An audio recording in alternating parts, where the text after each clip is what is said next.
Como ya les mencioné la vez pasada, en este mes, hace 17 años que el Señor transformó mi vida. ¿Por qué? Porque vine al estado del matrimonio. El día 2 de junio celebramos nuestro aniversario con mi esposa, hace 17 años, y cada vez que lo celebramos, pues recordamos la experiencia que llegamos a tener en aquellas ocasiones. Y como suele pasar, no solamente en estos casos, sino también cuando va a haber cambios en nuestra vida, se generan expectativas, ¿no es verdad? Nosotros nos preparamos para los cambios. Algunas veces los cambios que va a haber en nuestra vida nos atemorizan, y el matrimonio no es algo que necesariamente siempre llene de alegría, también atemoriza un poco, ¿no? Y esto para animar a los hermanos. Alan anda por allá, se fue convenientemente, pero para cuando le toque el tiempo de prepararse para dar ese paso, pues también serán preparativos que le llenarán de expectativas. Algunas cosas con temor, pero sobre todo en este caso y en otros, expectativas para que va a haber cambios para bien, ¿no? Tenemos que pensar de esta manera siempre. Incluso cuando esperemos nosotros en nuestra propia vida personal o en nuestras relaciones alguna experiencia que nos parezca adversa, tenemos que pensar también desde la óptica de Dios, que va a ser algo para nuestro bien y algo necesario también que tiene que ocurrir en nuestra vida. También nosotros como sociedad actualmente estamos con la expectativa de que haya cambios significativos, ¿no es verdad? Ya faltan pocos días para que podamos ver los resultados de este proceso que se está dando en estos momentos por las elecciones. Y bueno, siempre genera expectativas, temor, preocupación, aunque también puede generar buenas expectativas para lo que puede ocurrir. Nosotros sabemos que esto está en manos del Señor, y también Él dispondrá en su momento lo que ha de pasar. Pero debemos estar seguros de esto siempre, hermanos. Aún las decisiones equivocadas que podemos llegar a tomar en nuestra vida, cuando estamos bajo la dirección del Señor, bajo su amor y bajo su gracia, esas decisiones que a veces tomamos y que a nuestros ojos parecen erróneas, el Señor las ha de transformar para nuestro propio bien. El Señor ha de tomarlas en sus manos para que nosotros seamos bendecidos, para que podamos ver que el Señor tenía el control de todo, aun cuando nosotros en ocasiones al tomar nuestras decisiones nos obstinamos por hacer las cosas contrarias a lo que Dios ha dispuesto para nosotros, o siguiendo nuestros propios intereses, encaprichándonos por tener un beneficio inmediato tal vez, y tomamos una decisión equivocada. Bueno, tal vez tengamos que sufrir una corrección amorosa de Dios, pero siempre va a ser para nuestro propio bien, y tal vez no para el día inmediato, pero para el futuro va a ser para nuestro propio bienestar, porque va a ser para nuestra corrección. Esto es lo que podemos ver nosotros en el testimonio de la historia bíblica, en el testimonio del pueblo escogido, y en el testimonio también de cada uno de nosotros en nuestra propia experiencia. Seguramente podemos ver hacia atrás y hemos visto en nuestra propia vida personal cuando hemos tomado decisiones que han parecido equivocadas. Pero si no fuera por esa decisión equivocada, Dios nos hubiera traído una bendición mayor para nuestra vida poco después. Recuerdo, y les he compartido tal vez en otra ocasión, cuando nosotros estuvimos allá en Argentina, donde nació Eliam en el año 2004, nos fuimos en el año 2003, así que casi nada más nos casamos y nos fuimos, ¿sí? Estuvimos 2 años más ahí sirviendo en Acapulco, donde estábamos, y nos fuimos a Argentina. Y después de la experiencia que ocurrió cuando vino el nacimiento de Eliam, donde mi esposa enfermó gravemente y estuvo a punto de perder la vida a causa de la complicación que se le presentó en el nacimiento de nuestro hijo, muchos de nuestros familiares, al llamarnos para darnos apoyo, nos decían también: pero ya ven, ¿para qué se fueron a Argentina tan lejos? ¿Cómo les vamos a apoyar? ¿No? Y había cierto dejo de reclamo hacia nosotros por haber tomado esa decisión, y además de habernos ido, pues también haber tomado la decisión de tener a nuestro hijo allá. Y yo me puse a pensar eso, y también al ver la complicación que estaba pasando, hablando con el Señor en algún momento, en mi preocupación, en mi tristeza que estaba pasando, en mi angustia, le dije: Señor, puede ser que haya sido una mala decisión el habernos venido acá, o el haber decidido tener a nuestro hijo acá. Tal vez fue una mala decisión de nuestra parte, pero ahora que lo recuerdo, todas las cosas que ha hecho en ocasiones tu pueblo también ha representado una mala decisión, y especialmente las decisiones de no seguir tu camino. Si nosotros hemos hecho esto equivocadamente, pues tú nos estás amonestando, yo me pongo en tus manos porque no puedo hacer nada más. No había nada que hacer, yo no podía intervenir para poder salvar la vida de mi esposa en esos momentos. Y le dije, Señor, si esto ha sido algo que ha sido mala decisión de mi parte, o de nosotros como familia, le pedimos que nos perdones, que lo tomes en tus manos, para que tú conviertas esta mala decisión en un milagro si tú quieres hacerlo así. Y lo dejé en las manos del Señor para no angustiarme más, sabiendo que pues, Él era el único que podía hacer las cosas distintas, y ya sea que fuera a tomar la vida de mi esposa, fuera a dejar que viviera, pues iba a ser su voluntad.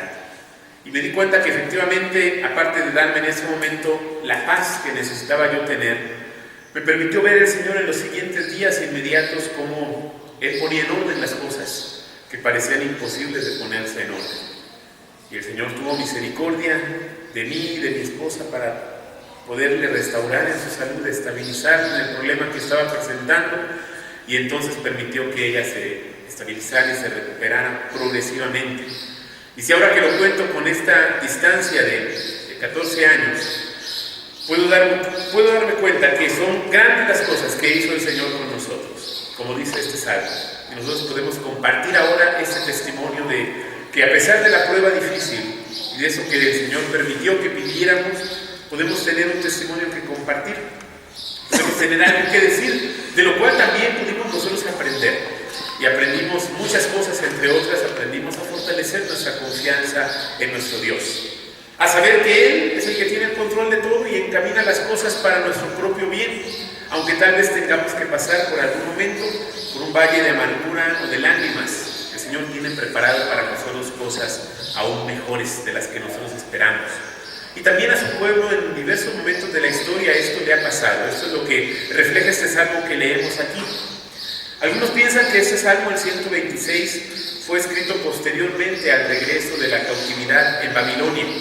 Pero como está escrito, como por lo menos está traducido para nosotros en nuestra versión bíblica, está expresado como si fuera algo a futuro, como si todavía se encontrara el pueblo judío en la cautividad en Babilonia. Y esto ocurrió, como sabemos nosotros, ahí pueden leer ustedes en la reflexión que está en su boletín, aproximadamente en el año 587 a.C., cuando ocurre esta deportación. Ocurre que son derrotados los judíos y sus aliados, de manera que la mayor cantidad del pueblo es llevado cautivo a Babilonia. En aquel tiempo eran llevados no toda la gente, sino eran específicamente los nobles y la gente de cierta importancia. Los que eran pobres o los que no tenían alguna condición socioeconómica elevada, a veces los dejaban para que murieran en la tierra, o finalmente les imponían a alguien más que les gobernara. Entonces, en esta ocasión la deportación fue de la mayor cantidad de personas, y especialmente la nobleza y los gobernantes, los sacerdotes y todos los demás. Y esto vino como consecuencia, como sabemos, precisamente de malas decisiones que había tomado el pueblo a lo largo de su historia. Reiteradamente Dios les había advertido las consecuencias que vendrían de obstinarse en su desobediencia y en su error, en mantener dentro de ellos no solamente el culto a Dios en el templo de Jerusalén, sino además mantener una serie de devociones y actitudes religiosas dirigidas a otros dioses. Y no solamente cuestiones que tienen que ver con otros dioses, sino además con obstinarse en confiar su seguridad, no solamente en el Dios que debía ser el dueño de su existencia, sino también en la seguridad que le daban las alianzas con otras naciones. Eso es lo que el pueblo de Israel y después de Judá se había obstinado en mantener. ¿Sí me escucho? Bueno, sí. A pesar de estos cohetes están celebrando lo que estoy diciendo. Finalmente, el pueblo judío se había obstinado tanto en mantener esos caminos equivocados, guiados por sus gobernantes errados, que Dios tuvo que cumplir sus tiempos que les había advertido, y llegaba el momento en el cual tenían que ser deportados a Babilonia.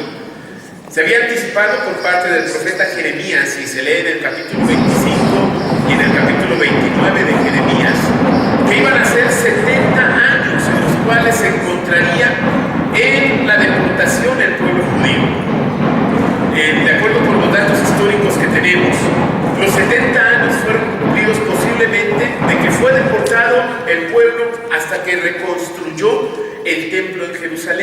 Eso es lo que corresponde a aproximadamente los 70 años. Poco antes de eso, a los 50 años, comenzaron a regresar con el favor de Dios los deportados que se encontraban en Babilonia.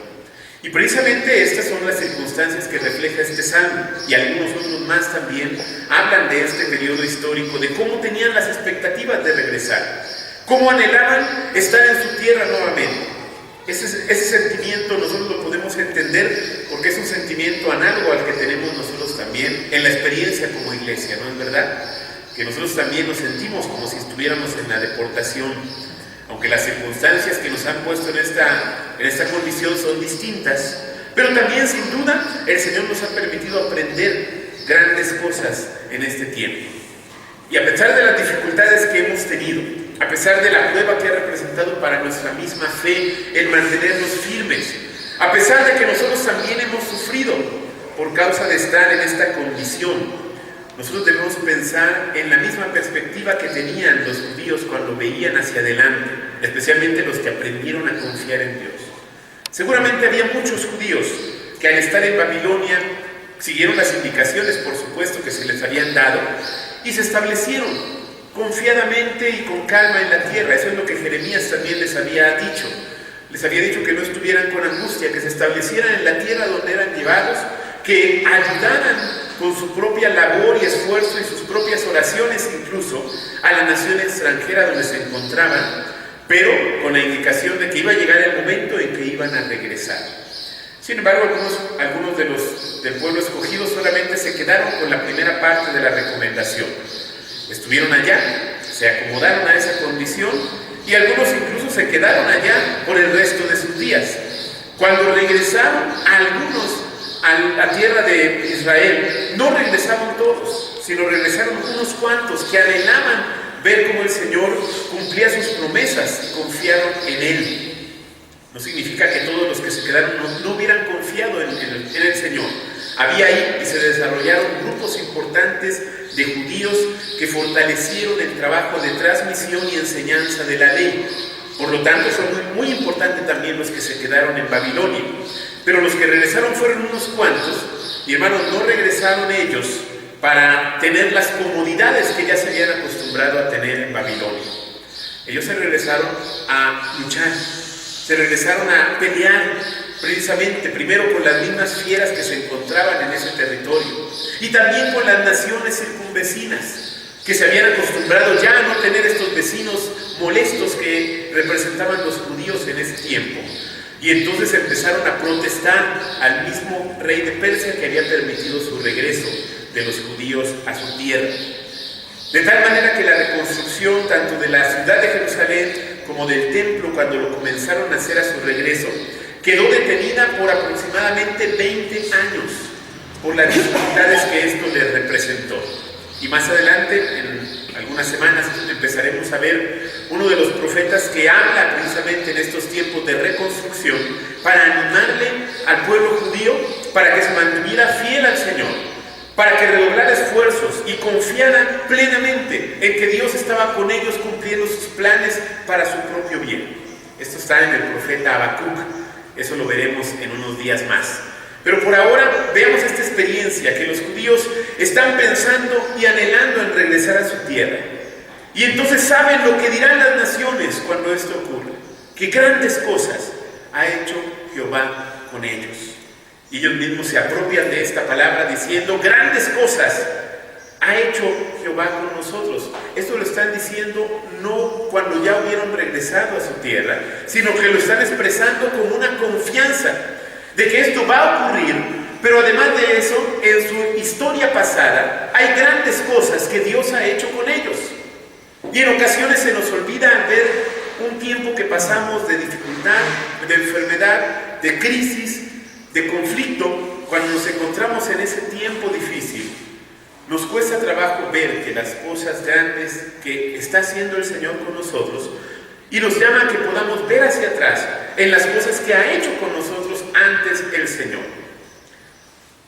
Un salmo en ocasiones habla de esto y recuerda precisamente que las cosas que hace el Señor en algún momento pueden ser difíciles para nosotros.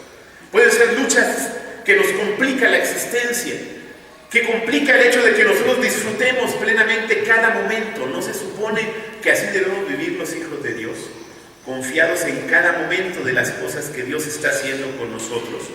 Eso es lo que debería pasar en nuestra vida. Sin embargo, a veces tenemos que pasar por las dificultades. Y cuando pasamos por las dificultades, ahí es conveniente que nosotros no nos enfrasquemos en ellas, aunque tengamos que atenderlas, tomando decisiones y actuando como corresponde, siguiendo las decisiones que nos guía el Señor. Pero además de eso, tenemos que ver hacia atrás, saber que Dios ha cuidado de nosotros en otros momentos, que Dios nos ha ayudado reiteradamente, que no nos ha dejado solos. Los judíos, cuando estaban ante esta expectativa de la posibilidad de regresar, decían: grandes cosas ha hecho el Señor con nosotros. Y específicamente lo que tal vez ellos recordaban en su propia historia era la manera portentosa que habían sido librados de la esclavitud en Egipto. Para muchos se les había olvidado esta historia y por lo tanto habían dejado de temer al Señor. Pero en esos momentos en los que se encontraban nuevamente subyugados por una nación extranjera, imposibilitados de poder rendir culto a Dios como les correspondía hacerlo por no tener templo allá donde se encontraban, seguramente al recordar su propia historia y la enseñanza de la ley, volvieron a encontrarse con esos relatos que les hablaban del portento que Dios había hecho con ellos al estar en Egipto, en condiciones tal vez más terribles y por una gran cantidad de tiempo. Y a pesar de eso, cuando llegó el momento y Dios lo dispuso así, Dios intervino para liberarlos de esas circunstancias que vivían. Y de una manera portentosa, poderosa, que habría quedado en la historia y en el recuerdo de esta nación permanentemente.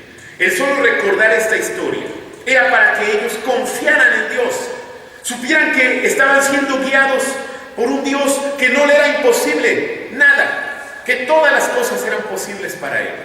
Y se había vencido una nación tan poderosa como Egipto, de una manera tan portentosa como lo había hecho, liberándoles para permitirles salir e incluso abriendo el mar para que pudieran atravesar en él. Seguramente ellos serían inflamados de confianza y de seguridad. Ellos recordaron esto y entonces se fortalecieron y por eso podían decir: grandes cosas ha hecho Jehová con nosotros, estaremos alegres. Nosotros llevamos algunos años en este tiempo en el cual hemos pasado por esta experiencia. Y sí, nosotros siempre hemos tenido la expectativa, confianza en que el Señor nos permita vislumbrar el regreso a nuestras instalaciones como iglesia. Y ¿saben una cosa, hermanos? Eso se vislumbra. Se ha vislumbrado desde el comienzo de este exilio, pero ahora se vislumbra de una manera más certera, más segura, desde nuestra perspectiva por lo menos. Podrían pasar muchas otras cosas y puede ser que no sea el tiempo aún, pero por lo que estamos viendo y las cosas que están sucediendo, de una manera inesperada, inexplicable, de una manera que no hubiéramos pensado que iban a ocurrir y se iban a dar los acontecimientos en este orden que se han dado, podemos pensar que Dios está a punto de permitirnos vivir esta experiencia de regresar al lugar en donde debemos estar como iglesia. Si el Señor nos permite hacerlo y lo viéramos con nuestros propios ojos, podremos decir también que grandes cosas ha hecho el Señor con nosotros. Pero no solamente tenemos que ver hacia adelante, sino también podemos ver hacia atrás. El hecho de que nosotros nos hayamos mantenido unidos, siendo pocos o muchos, podemos saber que el Señor está haciendo grandes cosas con nosotros. Al ver que nuestra familia, a pesar de las pruebas que ha pasado, nuestras relaciones interpersonales, a pesar de las dificultades que han tenido, nos hemos mantenido buscando el camino del Señor en este lugar. Podemos decir: grandes cosas ha hecho Jehová con nosotros. Y en la prueba personal que hemos tenido nosotros también, en las dificultades propias, económicas, de fe, las dudas que se nos han surgido en estos tiempos, a pesar de eso nos hemos mantenido y estamos aquí. Podemos decir sin duda que grandes cosas ha hecho el Señor con nosotros. Y esto nos debe llenar de alegría. El hecho de que nosotros podamos ver hacia atrás en nuestra historia breve que tenemos como iglesia, pero también en nuestra vida, que son algunos años más, podemos ver que el Señor ha hecho grandes cosas con nosotros. Entonces podemos agradecerle a Él por toda la dificultad, incluso por la que hemos pasado. Cuando los judíos comenzaron a regresar a su tierra, vieron que había retos aún mayores que atender, pero podían estar contentos de que podían regresar y tener la expectativa de reconstruir su nación. Eso que tiene en la segunda parte del capítulo 126 de Salmos, parece hablar precisamente de este anhelo de ver pronto que las cosas se pongan en orden. Haz volver nuestra cautividad, oh Jehová, como los arroyos del Negev. Aquí lo que está diciendo, según otras versiones lo traducen, así como los ríos llegan al desierto, así también llénanos a nosotros de tu aliento. Es lo que está diciendo este salmo, anhelando que vengan tiempos de restauración plena a pesar de las adversidades. Y luego dice, los que sembraron con lágrimas, con regocijo segarán. Otra versión dice, la traducción al lenguaje actual, en estos dos últimos versículos, dice, todas nuestras lágrimas que hemos derramado, conviértelas al sembrar. Todas las lágrimas que hemos derramado al estar sembrando, conviértelas en sonrisas de alegría cuando cosechemos. Y esas palabras a mí me parecen muy adecuadas también para nosotros, porque así pasamos ahora, y tal vez todavía nos reste de pasar tiempos en los cuales estaremos sufriendo, estaremos preocupados, estaremos con tristeza e incertidumbre por lo que ha de venir, y sin embargo esas lágrimas el Señor las transformará en sonrisas de alegría, en dicha y gozo de saber que el Señor en nosotros ha cumplido su propósito verdadero, y que a nosotros también nos permite tener esta dicha de no solamente recuperar una propiedad, un bien material, sino también el hecho de que podemos ver que se ha cumplido en nosotros su propósito perfecto, y las cosas que Él hará de ahí en adelante, debemos saber que necesitaremos aún más estar tomados de su mano, estar confiados en Él, permitir que Él, si ahora nos está sanando y amonestando para corregir nuestro camino, lo ha de seguir haciendo después. Veamos esto como una fase más en este proceso de nuestro desarrollo, como creyentes de manera individual, pero también como iglesia. No pensemos que ya habremos logrado todo cuando nosotros tengamos esta respuesta poderosa del Señor, sino que sepamos que nos ha permitido esto para hacer cosas aún mayores, para tener responsabilidades aún más grandes, para tener dificultades que tenemos que enfrentar aún. Pero si el Señor nos permite ver que este anhelo de nuestro corazón es respondido, tenemos que nunca olvidar que ha sido por la gracia del Señor, que ha sido por su misericordia, como lo dice también su palabra. Por ella misma nosotros no hemos sido consumidos, porque nunca decayeron sus misericordias, y grande es su fidelidad. La fidelidad del Señor es la que nos sostiene, y es la que nos llama a que nosotros también seamos fieles a Él, que no tengamos ninguna duda de lo que el Señor está haciendo con nosotros, que será para nuestro bien, aunque tengamos que ser corregidos, aunque tengamos que ser cambiados, porque los cambios el Señor los va poniendo delante para cumplir sus propósitos en nosotros y para también corregirnos, para perfeccionarnos. Cuando esto ocurre, el Señor, podemos decir que ha hecho grandes cosas en medio de nosotros. Ya grandes cosas está haciendo, y aún cosas aún mejores Él va a hacer, si nosotros nos podemos corregir nuestro camino y tomamos de su mano poderosa que nos sostiene y nos ayuda. Podemos ver que el Señor hará cosas aún mayores de las que ha hecho con su pueblo, con nosotros, hasta el día de hoy.